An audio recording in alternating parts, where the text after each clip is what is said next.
Steve, appreciate you taking the time and coming on with me. This has been an incredibly difficult week for people in the conservative space, in the Christian world, with Charlie Kirk's assassination. What has gone through your heart and your mind as you've navigated the last couple of days?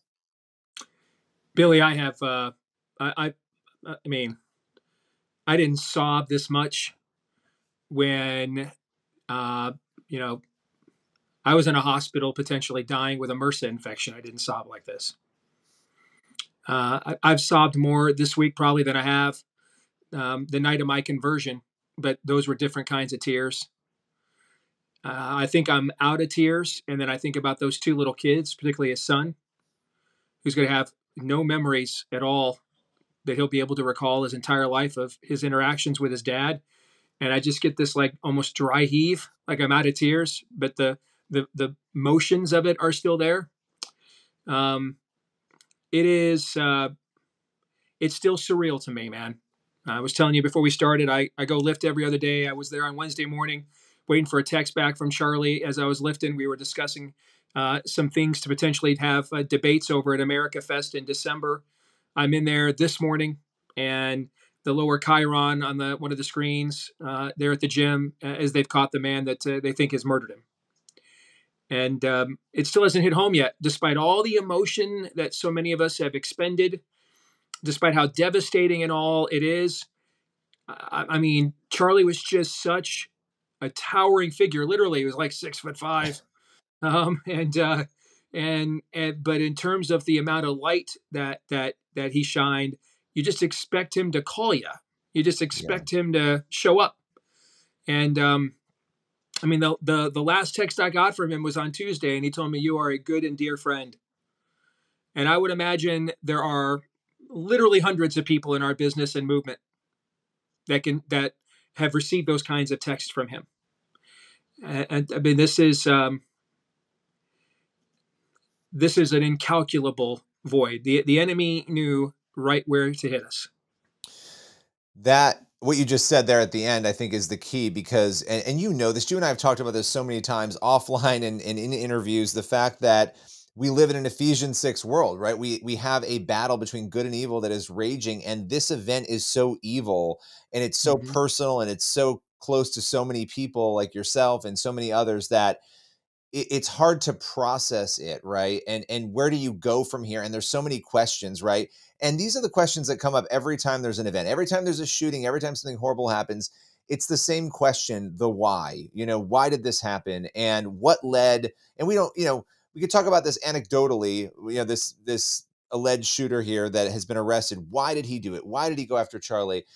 But let's talk about that spiritual element of this, because I feel like it gets swept under the rug. It's not talked about that we are in this battle that we have to exist in between good and evil. And I believe this is part of that somebody was so overtaken by evil that they chose to do this horrific thing. I mean, Billy, he was murdered under a banner that said, "Jesus is Lord, prove me wrong."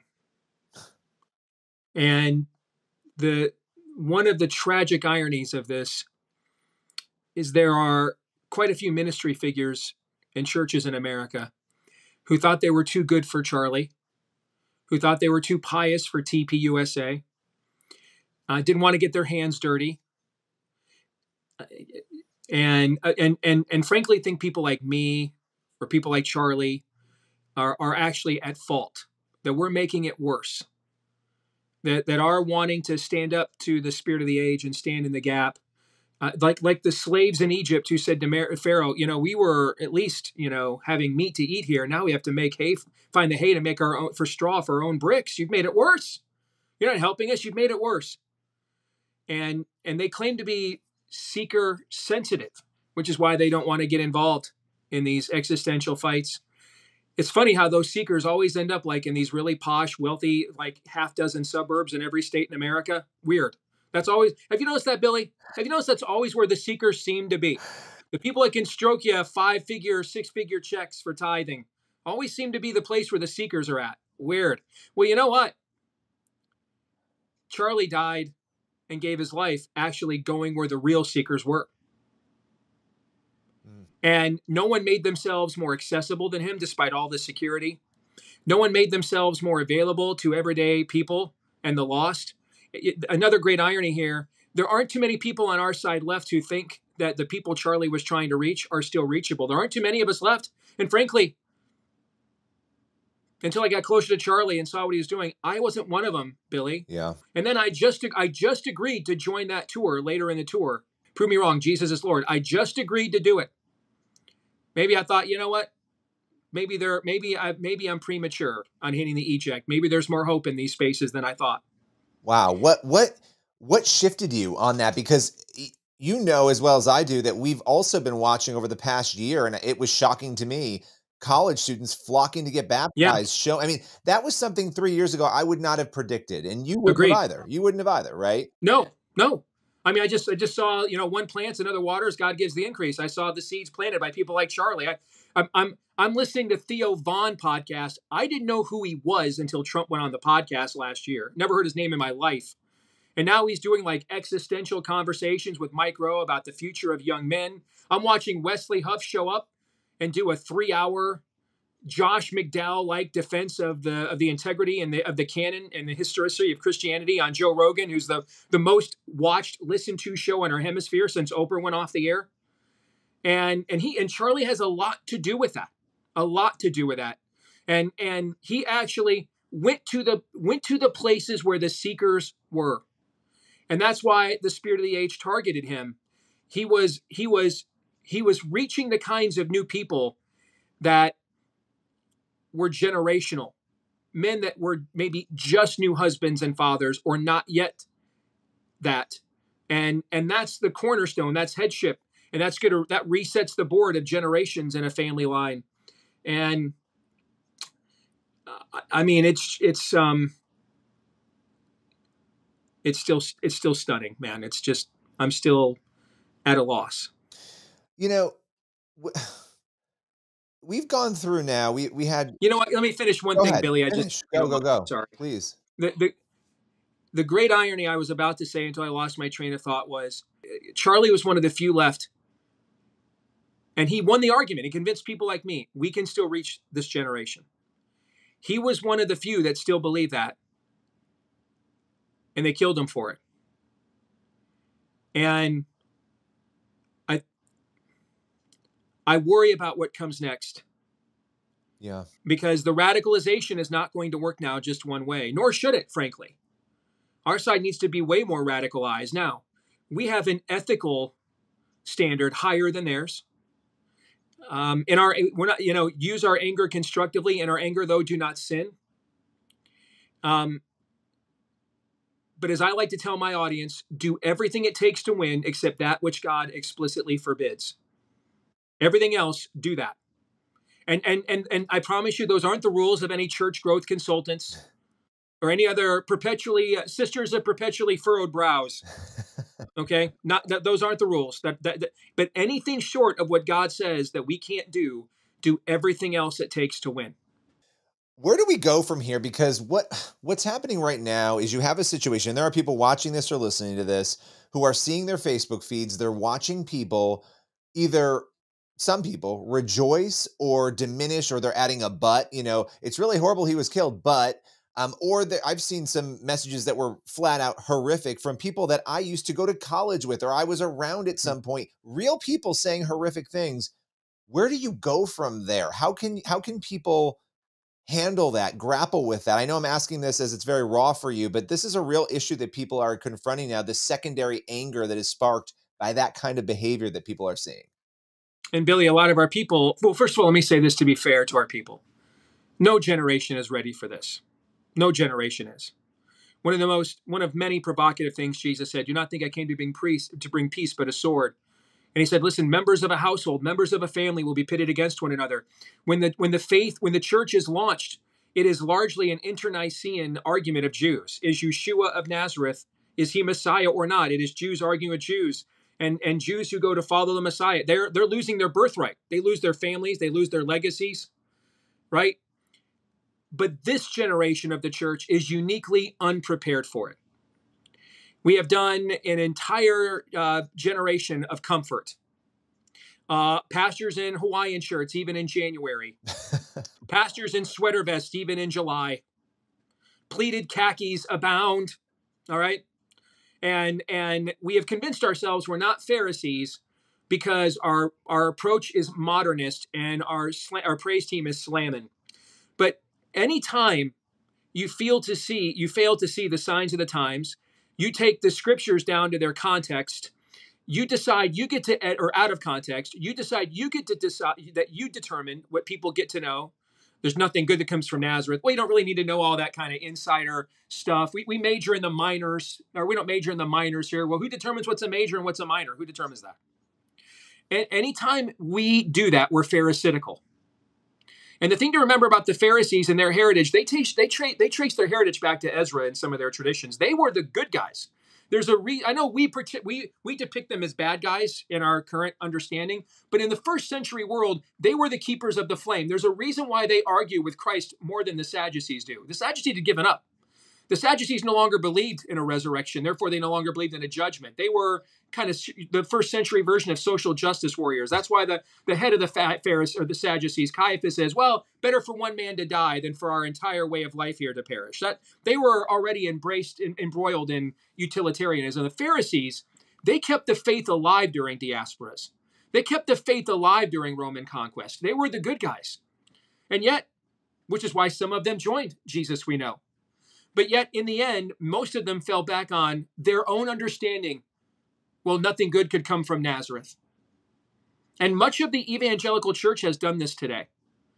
And frankly, a 31-year-old father of two was out there on that college campus doing the work that a lot of 50, 60, 70-year-old pastors didn't want to do while they wanted to make sure they were purpose-driven or something for the last 40 years. Didn't want to get their hands dirty. And Charlie did it on their behalf and took the bullet, frankly, that their calling said they should be willing to take. And I do hope, Billy, in a good way, there's different kinds of shame. The writer of Hebrews says that Jesus scorned the shame when he went to the cross. That's a reference to Genesis 3. And they were naked in the garden. They had no shame. That was the last verse of the Bible before sin comes into the world. And so the malignant shame, the shame that causes us to hide from God, to put on fig leaves, to hide in the bushes and say, well, this woman you gave me, or make excuses, or cognitive dissonance, that's from the enemy. But then there's the kind of shame like my pastor had recently that I've heard from lots of pastors around the country had it during COVID. When they got up one day and saw the church was closed all over the world. It wasn't closed during bubonic plagues, but it was closed during COVID. And a lot of pastors looked in the mirror and said, how did this happen? And they realized the great line of G.K. Chesterton once when he responded to the London Daily Mail, what's wrong with the world? And he wrote back one line, what's wrong with the world is me. They looked in the mirror and realized, I did this. I'm the weakling here. I'm the wimp. I sent the spirit of the age, the message, will genuflect for food. I sent that message and it listened to me and it took me at my word. And I can't tell you how many, my own pastor, this is his story, churches I've spoken at, pastors I know all around the country, that was a waking up moment for them. Well, there's still another layer of pastor we have got to reach. And I hope Charlie's martyrdom, because that's what it was.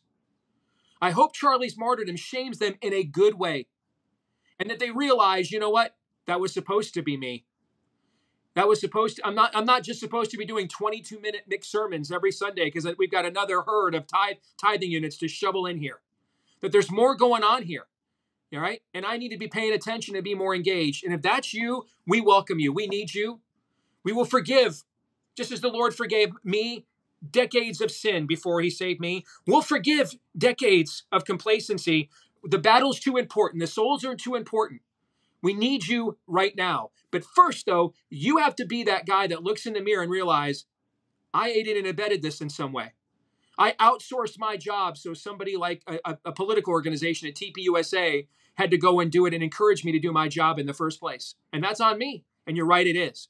So this is the moment now we find out how much of the church is ashamed that they just heard the cock crow 3 times. And now they become men of valor who get crucified upside down because they're not worthy of being crucified upside right. Or how many just dig in their heels and just go back to the same, listless tithing unit church that has just about finished this country off. We're going to find out. Well, I mean, that shame you just talked about there, that is, the fact that people, pastors, faith leaders should be the ones out there doing, and some do. You've got Ray Comfort, you have people out there who are doing it. But your point is, a lot of these pastors that are not out on those campuses trying to reach young people, Charlie was out there doing that. I Yep. have said this in every interview that I've done this week.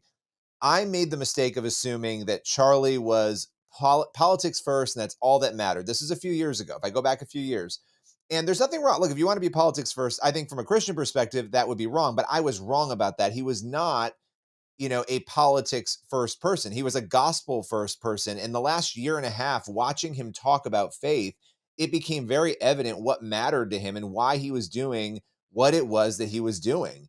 And I think that's why so many people are shocked now to discover some of these clips, these conversations he was having with people. I think we all assumed it was political. And so this last year and a half, it was very eye opening. And I'm happy to say that I was wrong about that and that it's been amazing to just see that development and that growth and how theologically rich he was. I mean, he's interviewed you on stage talking about faith before. You've experienced this firsthand. This is a person who cared deeply about people's salvation, and that was his motivator, was it not? No doubt. 100%. I've yet to meet Erika, but my understanding from Charlie and others around him is she was instrumental in his conversion and coming to faith. But I think Charlie understood first things, and he understood that the order that he began his organization with, he needed to invert it, and that these first things are what had to be established first, to then get the latter things, the kind of voting patterns and activisms and policies that we seek out as politically. People always say you can't legislate morality. It's the only thing you can legislate. Everything's moral. I like There's that no voice. there's I like that voice, Dace. That's good.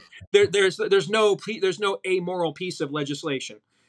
Something will always rule, and something will always be worship, Billy. In every human endeavor, every human interaction ever, there's no such thing as the secular.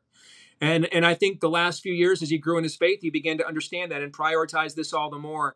And I think it's no coincidence that when he did that, he experienced a different level of influence and success than he already had, just being seen primarily as as a political activist. Yeah, and I think watching him come into that and seeing what TPUSA Faith was working on and getting a chance to be a part of that even, and every time I would sort of interact there, realizing what the goal was, which was to save lost people, right? And so here we are now, we're in this moment, and as we sort of round out to the end, because I don't want to keep you too much longer, you've been gracious with your time. What comes next? How does the conservative movement move forward, and how does a country heal from something so horrific? I think on two fronts. Number one, the amount of people that I believe are waking up, understanding the stakes. I mean, my inbox is full of people. I've been on the sidelines for too long. I specifically want to challenge our generation, Gen X. We are the only generation in this last election that voted for Trump. We're the only one.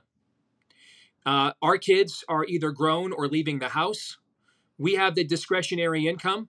It is time to stop complaining about boomers, and I have done enough of that too. So I'm convicting myself. This is our turn to lead now. We have the time. We have the discretionary income. We have to step forward now, especially the men. Get off of the sidelines and lead. Get serious about your faith. Get serious about your church. And those things come first before we end up getting the cultural outcomes that we want. We need the infrastructure from the place that revelation kind of comes from. And so I think you're seeing a lot of people wake up about the seriousness of this on a church setting. And we're not, but just strictly speaking, within conservative politics and media, I think we all need each other more than ever before. And again, I say that as someone that I enjoy a good internecine fighter too. I've been involved in a few. All right.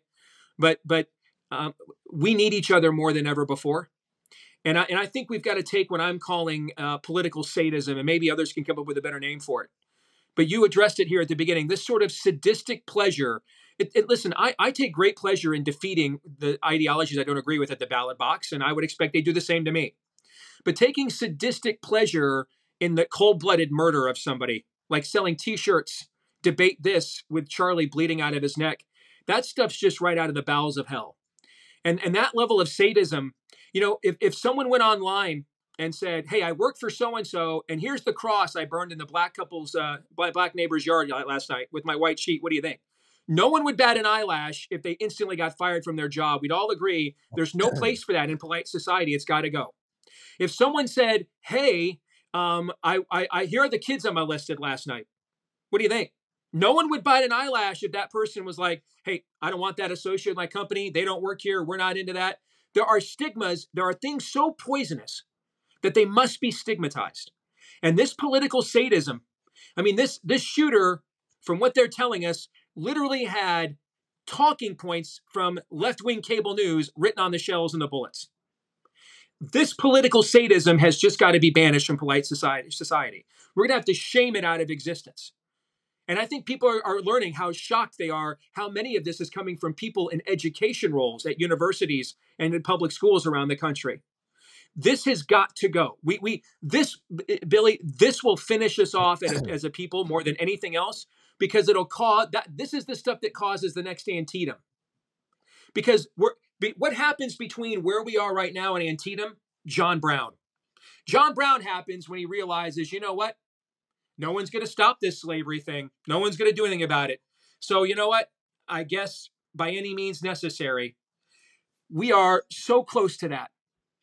And that is the stuff that'll ruin what's left of this country on a granular level. And so we're going to have to shame this political sadism and put it into the intellectual ghetto where it belongs and never let it back out ever again. You know, before we go, I had Dallas Jenkins on, which was very interesting, talking about this issue. And he spoke quite a bit about, and we know this, when you frame individuals as being Nazis, racist, right, horrible people, these are the people who are going to take your rights away. They want to kill you if you're transgender. They want your life to end.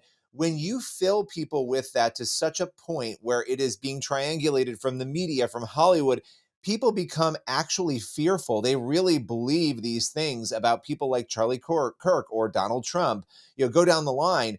And when you have people who are not spiritually or mentally well, I'm the first person to say it's your fault. Whoever pulls the trigger, it's their fault. But the point is that rhetoric has a consequence to it in getting in people's minds and psyches. I don't know if you want to react to that at all, but I do. Yeah, I mean, listen, the first thing I saw when I woke up this morning and I checked the headlines is I saw a correction from the New York Times. Hey, turns out Charlie Kirk did not post anti-Semitic stuff, but actually was, and he was actually citing it to criticize it. Now, the New York Times has 20 plus million Facebook followers. I'd be willing to bet the ratio is at least 100 to 1 how many of them saw the original report to how many of them saw the correction the next day. And for me, this struck really close to home because Charlie and I have had several conversations privately in the last few weeks about how to organize and lead an effort to push back once and for all on the mounting anti-Semitism on the right. We were both very concerned about it. We discussed it at length. We discussed it on the phone. We discussed it in person. We discussed it in Signal chats. And they wake up this morning, and the first thing I see is my dead, murdered friend accused of being an anti-Semite. And then from the very thing he was taking heat on our own side from pushing back against. And then it was, oh, my bad, my bust. Yeah. We can't do this, Billy. This stuff is nihilistic. It's toxic. And I think the thing we have to remember is the enemy hates the young man who shot and murdered Charlie every bit as much as he hated Charlie. Yep. He might have been his vessel. He might have been his useful idiot. But it's not like he's going to get a victory parade that awaits him in hell minus repentance. He's going to suffer the same torment regardless. And I think we have to, this is why this level of venom cannot be permitted. I absolutely believe the real ultimate goal here of the enemy is not necessarily Marxism. That's one of his ideologies, but it's nihilism. To convince both sides. Tell the left you're unrestrained. Let your freak flag fly. You can do whatever you want. Say whatever you want. There's no accountability, no recourse. Steal elections, murder their people, lie and defame them. Nothing. There'll be nothing to happen. Do whatever you want. And then he turns to the other side and says, wow, the system doesn't represent you at all. Nobody does anything. There's complete lawlessness. You guys do own 400 million guns. Have you thought about bringing those out? And then Like Pontius Pilate just washes his hands of the matter and says, all right, you guys take it from here. My work here is done. That is the real end game here. To kill, to steal, to destroy, to confuse, Correct. all of these things. Correct. And that is why Christians in particular have to be incredibly careful how we react to all of this, right? The anger is Yes. understandable, the frustration is understandable, but I think coming forward and making sure that we're existing and living out what Christ has called us to, not Look the at the anger and apostles. frustration. Look at the apostles. They rebuked, but did not seek revenge. They confronted, but they did not condemn. You know who emulated that? Charlie did. Steve, I appreciate you taking the time. We have more to say. We will have you back on very soon to talk more, but I know it's been a crazy week and we just, we love you. We appreciate you. You got it, brother. Same to you. Thank you.